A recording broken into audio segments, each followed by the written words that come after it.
Ko'rsatmoqchi bo'lgan avtomobilim hozirgi kunda top продажада bo'lgan. Рассрочкаga olmoqchi bo'lganlar bo'lsa, qancha to'lashligi kerak? Misol uchun 2 yil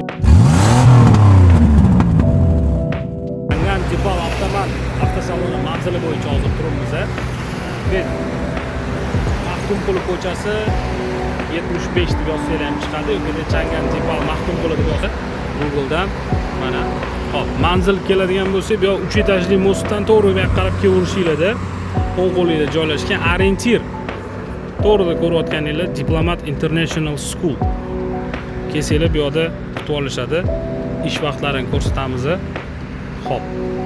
Ertalab soat 10 dan kechqurungi 9 gacha deb yozilgan, lekin ertalab soat 9 dan boshlab hamma xodimlar, menejerlar shu yerda bo'lishadi, ish faoliyatini olib borishadi.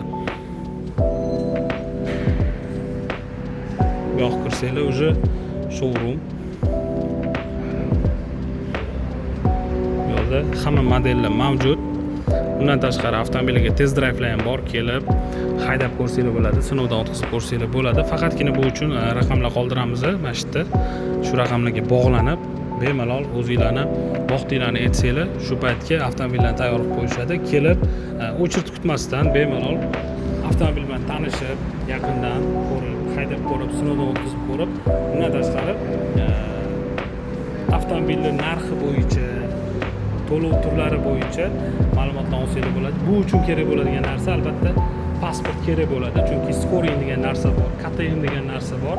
Buni endi men o'zim ham shu sohada faoliyat olib borganim uchun ham ozgina ma'lumotga egaman. Pasport scoringdan o'tkazilinadi. Sizga qanaqa variantlar chiqishi albatta shu prosesdan keyin ma'lum bo'ladi. Telefon qilib, telefonni o'zidan lekin menga oylik to'lovi necha pul, qanchadan chiqadi degan ma'lumotlar bu hozirgi paytda, chunki pasport ma'lumotlar borligini hisobiga onlayn tarzda berilmayapti. Chunki shaxsiy ma'lumotlarni onlayn hech kimga berilmayapti. Shaxsan men ham hech kimga daniylarimni aytmayman.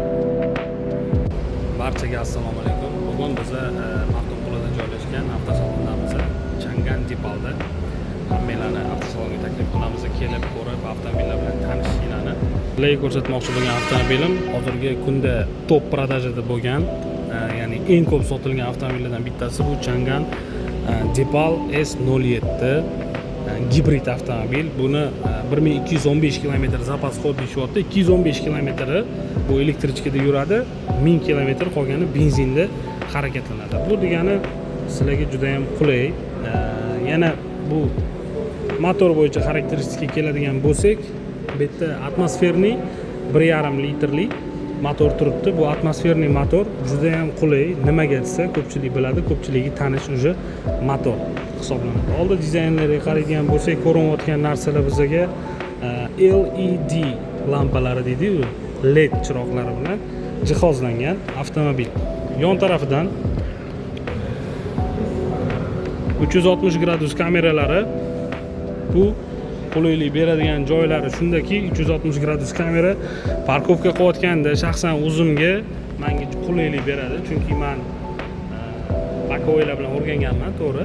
Lekin o'zi unaqa mashina kam haydaganim uchun menga qiyin. 360 gradus kamera o'zi to'g'ri, kamera aldashi mumkin, deyishinglar mumkin hozir. Lekin o'shanga qarab turib, ozgina o'zimni diametrlarimni olib mashinani parkovka qilaman, olib chiqaman. Ingichka yo'lda ham menga foyda bergan. Yana kimga foyda bergan bo'lsa, kommentariyada yozib ketinglar. Henry Ford aytganidek, avtomobilda 80% ko'rinishiga chiroy qo'shadigan narsa bu balon shina diskalar deydi-ku. Diskalari chiroyli ekan. Hozir sizlarga buni razmerlarini ko'rsataman. Mana 255 ga 45 R20 razmerdagi balonlar turibdi, diska balonlar turibdi. Orqa tarafidan ko'rinishi, bu yerda ham o'ziga boshqalarda takrorlanmaydigan dizayni bor bu avtomobillar. S07 elektroprivat bagaj ochilib yopiladi. Mana bu ruchkalari bo'ladi. Men so'radim, bu ertaga qish kunlarida muzlab qolish ehtimoli yo'qmi deganimda, yo'q.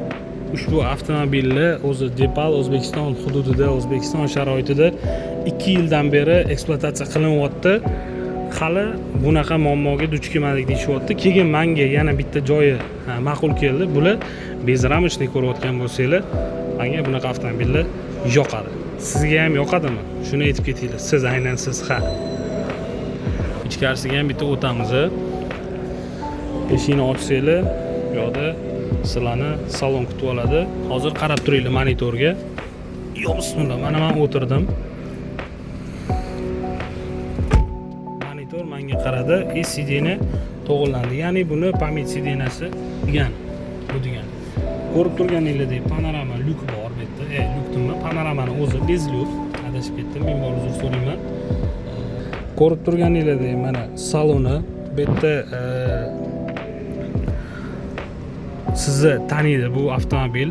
Aynan siz o'tirganingizni sizga ogohlantirishlar berib turar ekan. Bu datchik, ko'rib turgan datchiginglar sizga ogohlantirish berib turadi. Qolgan приборный panel qana deyotganlar bo'lsa, приборный panel head up display ichiga hammasi shu yerga ma'lumotlar kirgizilgan.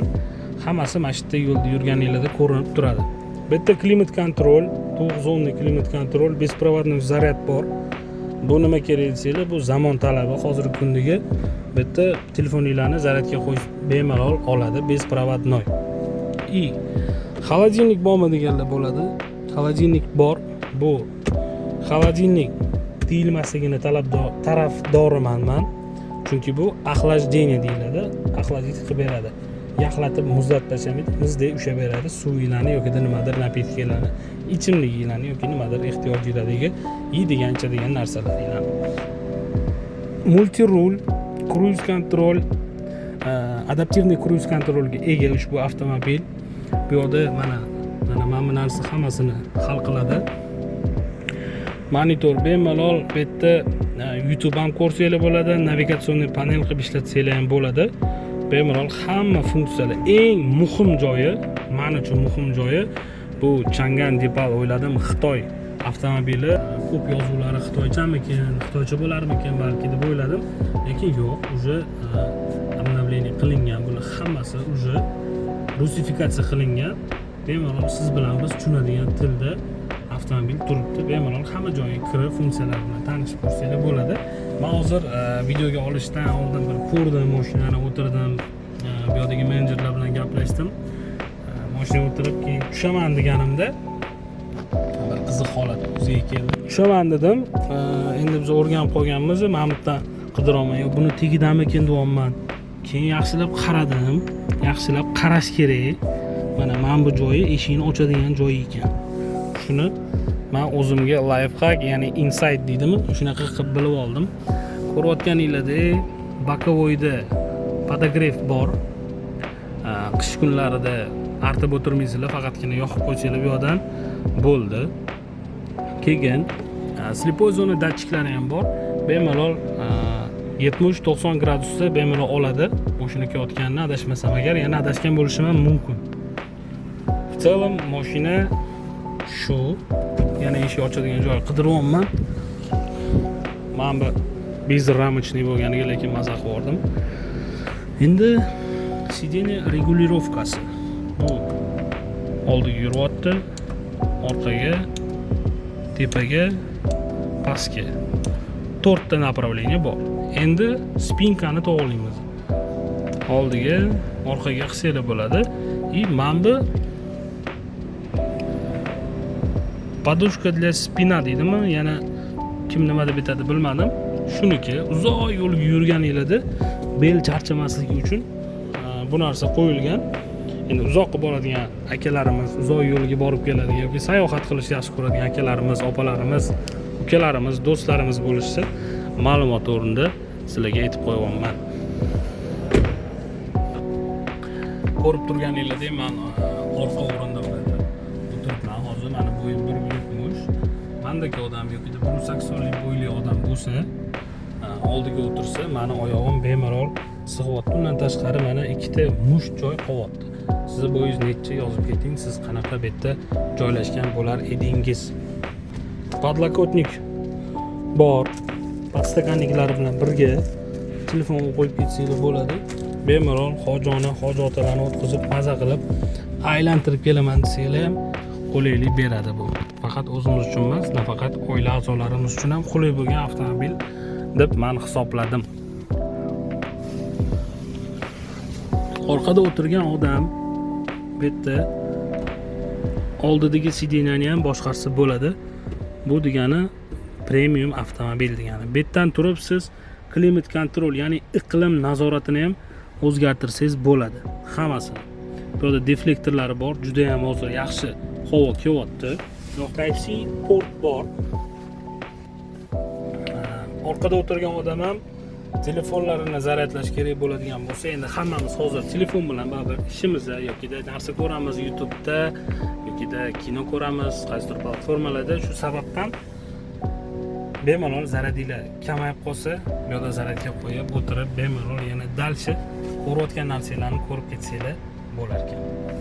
Keyin yana aytmoqchi bo'lgan narsam, Dipal o'zini brendidan tushirgan, lekin bu yerda kolonkalari bor. 12 ta kolonka deb yozilgan. Bu yerda bu kolonkalar nima beradi deydigan bo'lsangiz, musiqa eshitasizlarmi yoki nimadir o'zingizlarga foydali bo'lgan podkast eshitasizlarmi? Sizlar uchun bu foydali. Baribir eshitgan narsalar o'zingizlarga foydali. Foydasiz narsani chunki hech kim eshitmaydi. Kolonkasiga to'xtalganim, men o'zim shaxsan muzika eshitaman. Mashinada yoki yo'lda yurganda eshitiladi. Bu nima beradi? Bu yerda Sony akustikasi turgan ekan. Bu avtomobillarda Sony akustika turibdi. Sony akustikani tushungan odam tushunadi. Shaxsan men yaxshi kачественный muzika eshitishni yaxshi ko'raman. Bitlar, baslar zo'r, tiniq bo'lsa, bu boshqacha odamga endi maza qilsa bo'ladi. Qaysidir ma'noda ekspluatatsiyadan o'tgan. Sizlar ham kelib o'zingizlar uchun xarid qilsanglar bo'ladi, tavsiya eta olamiz. Avtosalon manzili Maxtumquli ko'chasida joylashganmiz biz. Bu yoq taraf 3 etajli mostdan kelavurishinglarda o'ng qo'lda joylashgan. Test drive'lar bor. Test drive'larga raqamlar qoldiramiz. Telefon qilib, olib, yozdirib kelsanglar bo'ladi. Test drive'lar mutlaqo bepul ushbu avtomobillarni haydab ko'rsanglar bo'ladi. Degan bo'lsak, hozir biz sizlar bilan kichkina obzor qilamiz. Birgalikda menejerlarni suhbatga tortamiz dedi. Drive na Max kanalida har doim ochiqchasi gapiramiz. Biza kredit yoki boshqa narsa to'lov turlarimiz imminni sizlarni qiziqtirgan rassrochka bo'yicha gaplashamiz, ularni suhbatga tortamiz. Bizada ochiqchasi gaplashamiz rubrikasi bor. Sizlar kutgan paytingizda keldi. Aynan hozir akamizdan so'raymiz.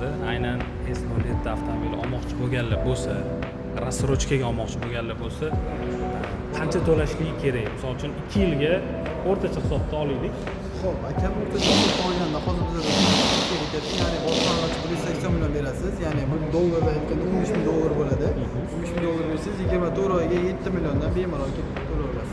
Adabreni bersa agar, bank adabreni bersa bo'ldi. Faqat shu joyi bor, shu joyni ham esdan chiqarmaylik. Boshlang'ich to'lov 180 million. 180 million. 180 million. Qo'shimcha jarima nimadirlar yo'q. Hammasi shu g'oya, o'sha halol narsa hisoblanadi. Rassrochkaga mashina olaman deganlar bo'lsa, aynan sizlar uchun zo'r variant. Rassrochkaga aynan shu S07 avtomobilni olib haydasanglar bo'ladi. 15 ming dollar. Gentrasi borlar ham misol uchun sotib yoniga ozgina yig'gan bo'lishsa, bemalol almashtirsanglar bo'ladi. Keyin aytgan, trading bormi? Trading bor aka. O'zimiz olib kelasizlar, bozordan ancha balandroq narxlar olib qolamiz. Chiroyli narxlar olib qolib, sizlarni ham xursand qilib, bir kunda mashinalarni nomlaringizga chiqarib beramiz. Uni sizdan zaddeshga nimadir yo'q, mashina shu spravka orqali nomingizga chiqadi. Xuddi qanday jemda mashina olgan bo'lsangiz, xuddi shunaqa. Xo'p, gap shoshilib olinglar, mashinam jemga o'xshab qoldi. Ya'ni talash bu yoqda. Albatta. Mana hozir soat уже 8 bo'lishiga qaramasdan hozir mijozlar bor. Undan tashqarida yana o'zligini avtomobilini olgan mijozlar bor. Уже chiqib ketyapti. Kelib sizlar ham ulgurib qolinglar. Raqamni qoldiramiz. Aynan shu akamiz o'zlari zo'r narxlarda, zo'r variantlarda chiqarib berishadi. Faqat kelinglar avtosalonga, kelsanglar, muhimi shu.